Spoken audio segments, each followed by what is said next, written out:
final lap and a new leader in the production vehicle category. Woolridge and Scholthammer took the lead when a broken side shaft on the Nissan slowed Krobler and Leek.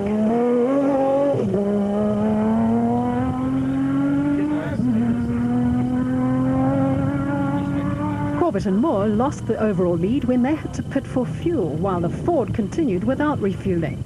However, they retained the lead in the special vehicle category.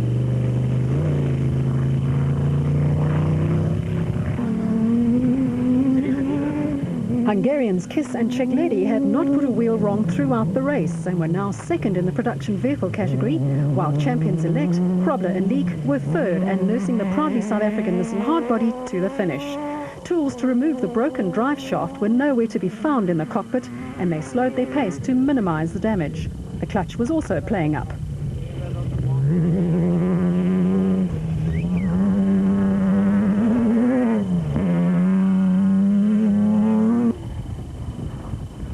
The Nashua Mobile Gymco retired with a blown motor, which allowed brothers Lawrence and Gerard Duplessis to move into second place in the special vehicle category. Cronje and Birkin were fourth overall in the production vehicle category and the Class E leaders in the Castrol Toyota Hilux 2.7i, while total Gymco pair Machechaneni and Carolyn were third overall in the special vehicle category.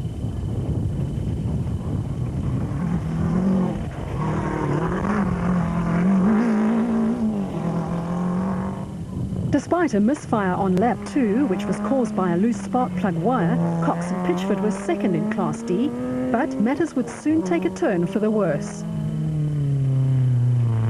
Chris Visser and Jaapie Badenhorst, who started 55th in the Tyco Toyota Hilux 2.7i, had moved into the top 10 overall and were third in Class D. Marcus Taylor and Mark de Chalane had built up a 10-minute cushion over the rest of the Class B field, but their only puncture of the season almost cost them the lead on the final lap.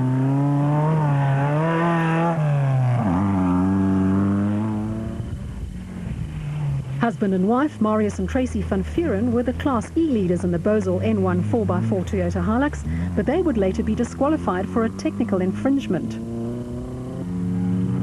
John Thompson and Clinton McNamara in the Mormon Zarco Light were second in Class B, but would be pipped to the post by Hendrik and Louis Fourie in another Zarco Light.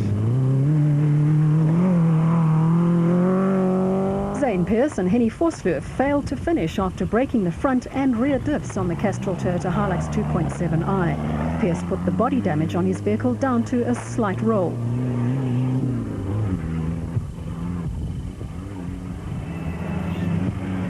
A delighted Dirk van Reenen Sr. and Jr. from Harrismith picked up a maiden Class E win in the diesel-powered Savannah Ford Ranger.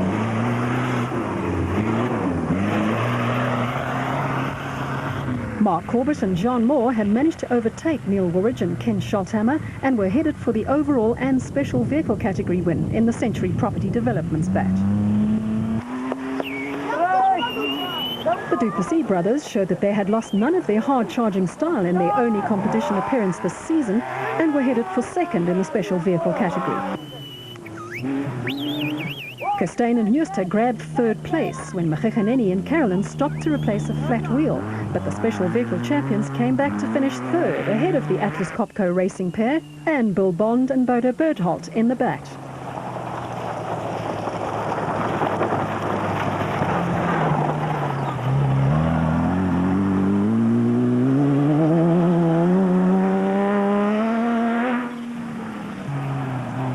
There was no stopping Taylor and de Chalane as they headed for the finish and the Class B championship title after their main challengers had retired from the race.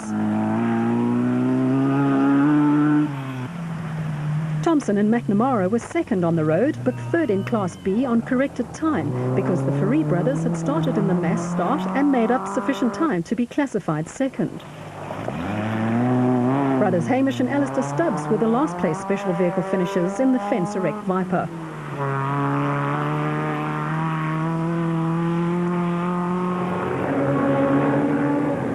Woolridge and Scholthammer could smell victory and were under no threat from the Nissans of the Hungarians and Krobler and Leek.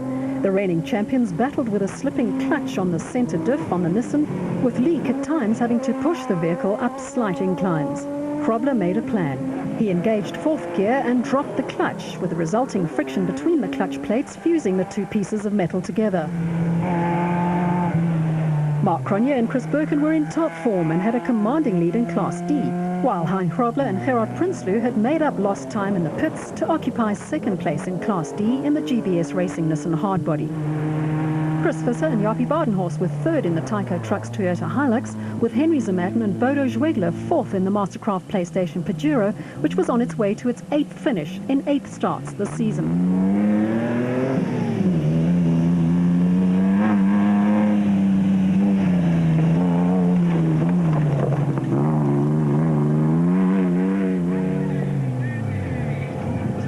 Brothers Mark and Stuart Moffat were 5th in Class D and 8th overall in the trusty Bosel N1 4x4 Land Rover. But where were Cox and Pitchford? They were 9th overall, and had it not been for Good Samaritan, Henry Zematin, who gave them a bolt with which to repair the Nissan's damaged front suspension, they would not have been able to continue. They limped to the finish in the hope of clinching the Class D championship.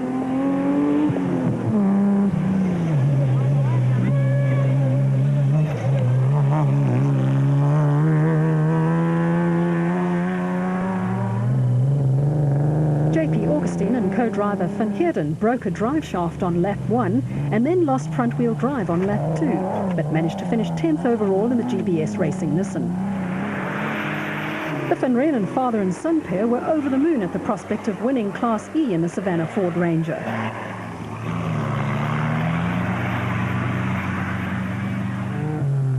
Johan Gerber and Willie van Straten brought the 3rd GBS Racing Nissan home in 12th place overall.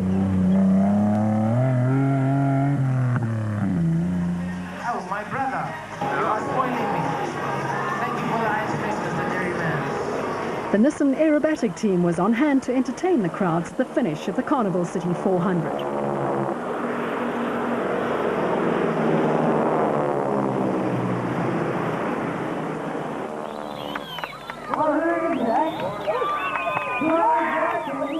In a repeat of last year, a special vehicle crossed the line first, but this time it was Mark Corbett and John Moore in the Century Property Developments batch.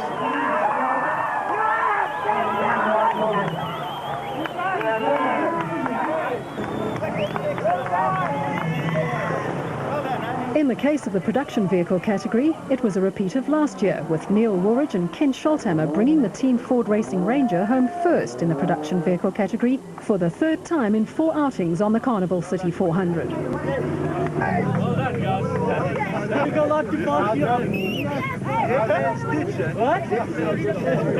Yeah, we had a very good run.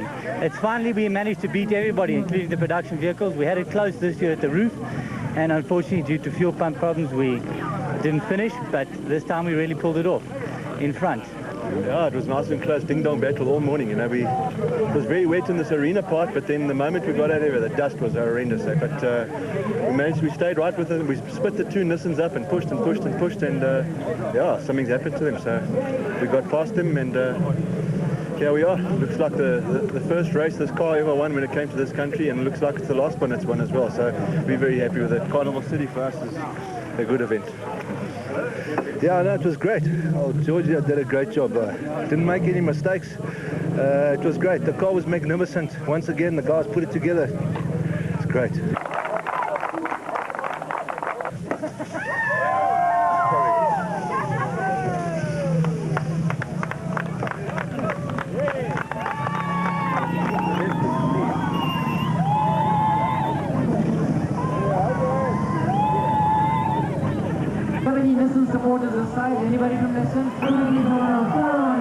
A fine second for Sandor Kiss and Peter Czekledy in the Nissan Hardbody.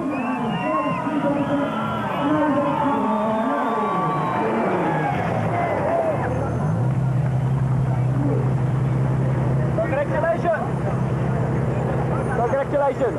Well done, eh? Hannes Grobler and Richard Leek had survived their mechanical ordeal and finished 3rd in the proudly South African Nissan Hardbody to clinch the production vehicle championship for the 2nd successive year.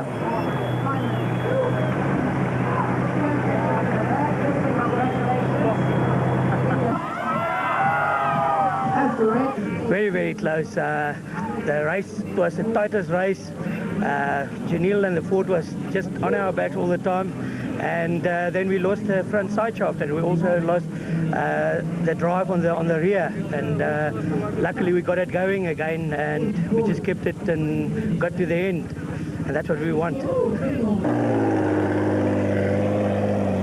Enjoyed the rally very much. The first lap, it was a bit easy to get used to it, but afterwards it was really fun. Well, the biggest difference compared to our rallies is the start, basically, so that every car goes like, even if it's only 2 seconds between them, back home it's like 2 minutes, so you don't really, you catch up with the others only after a while, so it's not such a mess. The terrain and the surroundings is different, but it's beautiful. This was his first time in this car, so he said it was fantastic.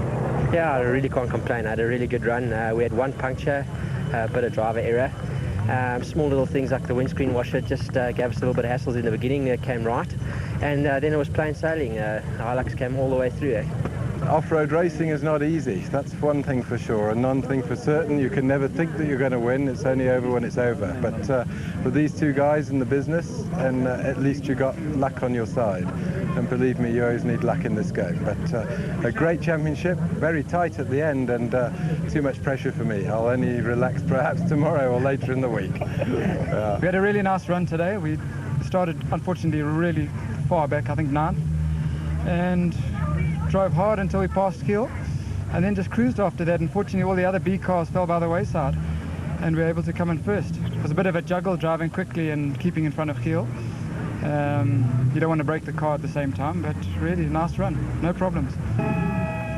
8 starts and 8 finishes for the Mastercraft PlayStation Pajero.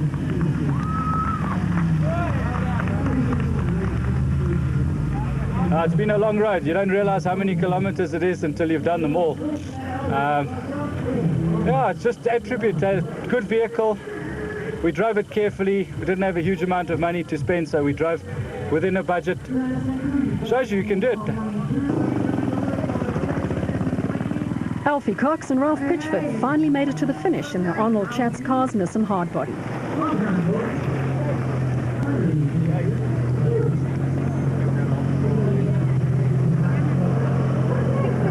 We had overheating problems this morning. The electric fan stopped working, and then one of the plug wires jumped off in the water, so we had a misfire for 60 kilometers. Then we came back on the sort of like end of the second lap, but we came in just to check that everything was okay, and just outside here, tire one puncture as well. It's just been a nightmare the whole day, but we're here.